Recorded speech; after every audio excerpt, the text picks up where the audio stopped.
gera komandinė pergalė, tikrai smagu už vaikinus, smagu už mūsų fanus, kurie susirinko, tikrai girdėjom juos. Džiaugiamės, bet kaip ir minėjau, po 2 dienų kitos rungtynės, taip kad čia Eurolygoje negali per daug džiaugtis, per daug pridėti pralošęs, taip kad turi žiūrėti prieš. Su žaidėjais labiausiai džiaugiatės, kad pavyko atlikti daugiau nei 20 perdavimų ir suklysti tik 8 kartus. Tas komandinis žaidimas, komandinis darbas turbūt labiausiai džiugino šiandien. Būtent, tikrai, kad visi žinojo savo rolės ir visi buvo reikalingi, kad žinojom, kur norim atakuoti, kurios žaidėjai. Manau, kad gynyboje tikrai pavyko padaryti tai daug, nemažai dalykų, ką mes buvom suplanavę, kokius sumetimus mes jam duodam, kurių nedodam, tai aišku, gal tik atkovoti kamuoliai, greitas puolimas, dar norisi tų tavo taškus nuimti, bet tikrai buvo solidžios rungtynės iš mūsų pusės.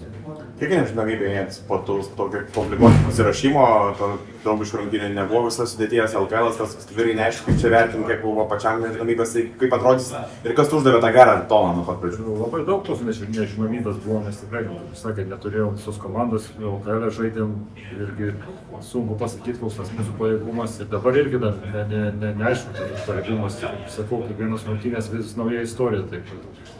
Tas tonas, kad mes komandiškai žaidžiame, mes bandom dalintis kamuolį, dalinamės kamuolį ir vaikinai jaučia malonumą dalintis kamuolį. Ir čia man kaip ir pats svarbiausias, o gynybai, kad jie suprastų, ką mes norim duoti, ko nenorim duoti. Atrodo, kad vis, kai įgyja ženklę persvarą, bandant praminti komandą, kad dar neužsigalvota apie tą turimą pranašumą. Taip, būtent iš patirties žinau, kad visą laiką, kad 10 minutės ar 15 taškų, tai čia šiuolaikinė krepšinė nieko nereiškia, kad nepames galvų, nes dažnai būna, kad jau atrodo, kad pabaigėm ir jau pradedam galvoti tik tai apie puolimą, vis tiek reikia padaryti darbą iki galo ir tada galima džiaugtis. Moses Raid, atrodo, padarė viską, buvo ir tritaškis, ir vidutinis, ir dėjimas dviem rankom, ir putbekas. Kiek viso to tikitės kiekvieną vakarą iš jo? Tai kaip aš ir minėjau, visi labai liaupsina, bet aš tikrai noriu, kad jis visą laiką dar geriau būtų. Bet tikrai kažkiek bando suprasti, ką mes norim, kur mes norim, bando būti ramesnis puolime, taip kad ir tada ir tos metimus sumeta. Pradžioje biškiau iš karto metė tos tritaškius, kaip sakyti, dabar tikrai, aišku, didžiausias pagirimai mūsų žaidėjams, kad jie surado jį ir tikrai sukūrė visas tas progas. Tai čia be žaidėjų turbūt kiekvienam dideliam žmogui, aš pats žinau, kaip žaidėjas yra sunku. Eurolygoje debiutavo ir Dastinas su Ąžuolu, kaip vertinat jų debiutus? Puikiai, tikrai.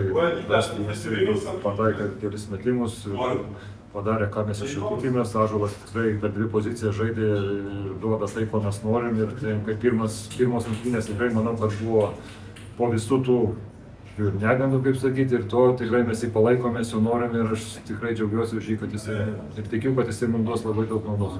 Taigi, vis dėlto tokia išpildyta, yra daug skirtingų žaidėjų, su skirtinga patirtim. Kiek ir pačiam yra tokie ramščiai, tie skirtingi žaidėjai, jaučiatės ramiai, kai galit vieną pakeisti kitu. Tai būtent, man visi tie patyrę žaidėjai, tai man naujam treneriui, jaunam Eurolygoje treneriui, ne pagal amžių, bet tai labai svarbu, nes tikrai jie gali kontroliuoti, jie supranta žaidimą, jie supranta, ką aš noriu, matau, kad tikrai Nadželis labai daug padeda ir Molodo, Cisko tikrai idealiai šiandien sužaidė, ką norėjom, tie gynėjai, be jų mes tikrai sunkiai mūvoti.